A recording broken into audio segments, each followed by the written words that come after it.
Saidoon hin dhukkubsata. Aayuun eessa jirti tan? Aayuun bakki isheen jirtu viidiyoo kana laalaa jechuudha. Saidoon hin dhukkubsata sababa aayuu dhabee fi namni qaruuteen tokko yookiin namni jabaan tokko waa gaafa waa hojjetu hedu hin bada. Online irraa bada. Yookiin gaafa aaree miira keessa galee online irraa fagaata hanga tokko hanga sammuun isaa tasgabbaayu. Assalamu alaikum warahmatullahi wabarakatuh. Akkam jirtu naga keessanii fayya keessanii jirtu jabaattu anillee naga godha alhamdulillah. Akkuma beekamu channelii keenya subscribe gochuun dagatina. Kadhamaan isin qabadhee dhufe samuuni kana miidiyaa kanarra wanti deddeeman jiru jechuudha. Wanti deddeeman jiru Saidoon badee jira. Aayuun leen badee Ayuu sela okay duruma badde guyyaa sargii ishee san badde jechuudha. Kuni namni guyyaa sargii isaa badu drama hindi yookiin drama turkii injira miti. Sumayyaa maqabaafte fi turte yusee. Ranna Chandra mo'enu jettee drama hindi tokko jechuudha. Kuni waan biyya keenya keessatti hin ta'imintu ta'ame akkasuma yaano Ayuun hojjeteeti. Garuu Saidoon hun maaliif bade? Sababa isii dhabeef immoo rakkoo biraatti isa mudate immoo maaliif? Namni tokko dhiirri tokko namni amma Saidoo jechuun akkuma beenuti namoota miidiyaa kanarra keessaa isa tokkodha. Garuu waayif bade. Dhukkubillee bade na fakkaanne Saidoo dhukkubin kanaaf isa dhukkubu hin beeytani. Kanaaf isa dhukkubu. Wanni isa dhukkubsu intalli kun maaliif bade? Tokkofa Iriyaan Somayyaa memory guyyaa sargii fudhatteessan memory sun beeka waan cimaa qaba. Wanni cimaan inni qabu hiciti guddaa of keessaa qaba memory san. Asii Yaman dhaquu jechuun ofirra deemti namachi taa'u miti isheen intalli dhugaatti Somayyaan jaallatti dhugaatti jabdu. Memory san keessa immoo waan guddaa jira.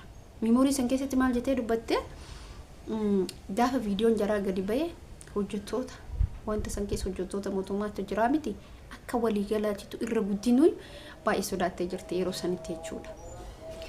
Kanaaf isheen memory kana dirqama sitti taka jirtu maqaan nabadee yaa rabbi hiriyaa kana na kenni wallahi lazim ka jirtu maqaan nabadee jette asii kaatee Yaman deemuun ishee kuni waan guddaa hojjette. Sumayyaan bakka guddaa qabaachuu Sumayyaa akka miidhaan irra hin geenye jechuun sini gade Saidoon akkuma dubbattetti baay'ee turriyeettee ni jirti tuffattee jirti.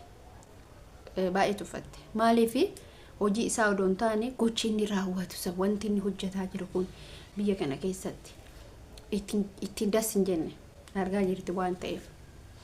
Namni Sumayyaa fakkeenyaaf Saidoon dhiirsa erga ta'e akkamitti jecha akkasiisan eenyuuf naate Sumayyaaf naate. Isheen takki Sumayyaa biyya galchuuf yaadde takki biyya biraa ofuuf yaadde haganuma yookiin Dubaay yookiin biyyootuma injira biyyoota Awurooppaa keessa yookiin biyyoota xixiqqoos ni jira miti namni kun yaada. Hiriyaan diyantuun bakka hin taanetti kufiniintuu akkas taasisa jechuudha. Saidoon baay'ee uummata illee asfararraa jira qawwellee qabatee maal jedhee namni kun akkatti itti yaadu beeku. Ameenni fakkeenyaaf Saidoon jechuudha.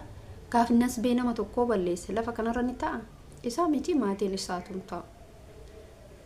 Sumayyaan ni jiraatti Yaman keessa jechuudha. Sanaa keessa waggaa barbaadde jiraatti. Biyyi sun biyya kee jettee murteeffattee turte. Garuu immoo ani waan na dhibe nasbee nama tokkooti ani akkamitti namni dubbata. Akkamitti mataan isaa bada. Quufni kun bar bakka nama hin geessine hin qabu. Namni yoo quufe namni yoo wanta wallaal amma inni haftaamiidha. Dubartii takkitti miileena lama fuudhu. Haftaamiidha ka miti. Dhabeeti miti quufa akkasisa godhu. Otoo dhabee otoo rakkatee sila akkasi. Dubartii takkitti miileena lama fuudhee odoo hanga jedhu san odoo masgiida tokko waan tokko hojjate yaa salaam wallahi lazim sawaaba inni qabu. Garuu baay'ee deema hojiin amma namni itti jiru haalli namni itti amma keessa jiru wabiidha walitti bu'aa jira maamtoobii walitti bu'aa jira ijoolleen kun lachinuu fira isaati. Nisbee sababa Ayuutii irraa kan ka'e beeka. Intalattiin immoo yaada malee Ayuun immoo balaan isheedhaan deemamu baay'ee fagoodha hin ulfaata. Maaliif dubartirra balaan dubartirraa ka'e kun badaadha. Balaan dubartirraa ka'e yeroo tokko na yaadadha yeroo xiqqoon ta'e balaa dubartiiti. Balaa dubartiitiin waan guddaatu bade. Nasbeen namaa hin ba'e qabeenyi warra sanii nasbee nama tokko baasisuun isaa warra haftaamii turan. Dhugumanti warra haftaamii turan. Hortiin isaanillee ammallee garuu ni jiru. Garuu immoo qabeenya san tokkollee deebi'anii zarii warra sanii qabeenya nasbee nama tokkotti ba'ee beeka. Nasbee nama sababni kunillee dubartiidha. Maaliif kana gaas Ayyuun amma nama tokko itti Saidoon jireenyuma isaa guutuu balleessuuf deema.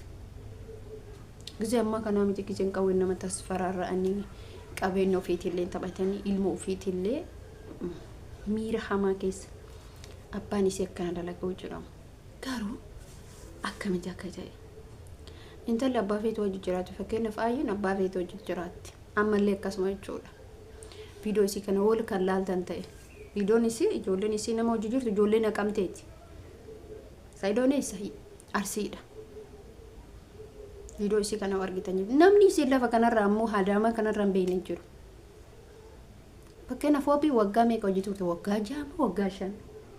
Eeshi gaafa duraatu gaafa wabii dhiistee ijoollummaan eenyu caala.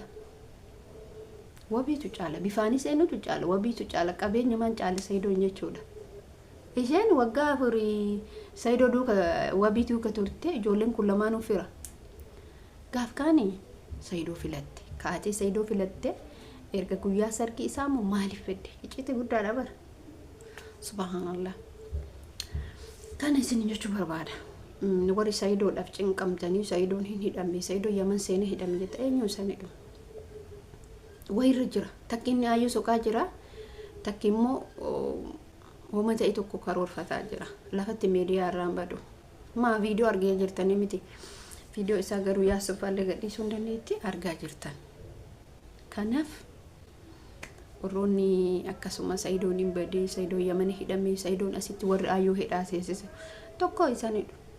Warroota baalasilxaana hunda wajjin jira takka. Isin yoo akkatti ilaaltan namni hojja gabaabaa kun barbaadaadha. Akkasii isin jechuu barbaada inshallah viidiyoo biraatti walitti deebina. Chaanaalii keenya immoo subscribe gochuu hin dagatinaa. Namoonni yaada garaagaraa qabaatan mudannoo qabdan keessan nu dubbisaa isiniin jedha lakkoofsi keessuma irra jira. Inshallah rabbiin balaa hin taane kana waan akkana rabbiin nurra haa qabu. Isin jechuu barbaada. Amma viidiyoo biraatti walitti deemnu. Assalaamu alaykum warahmatullahi wabarakatuh. Jajjabaadha. Yeroo keessanillee hin gubina.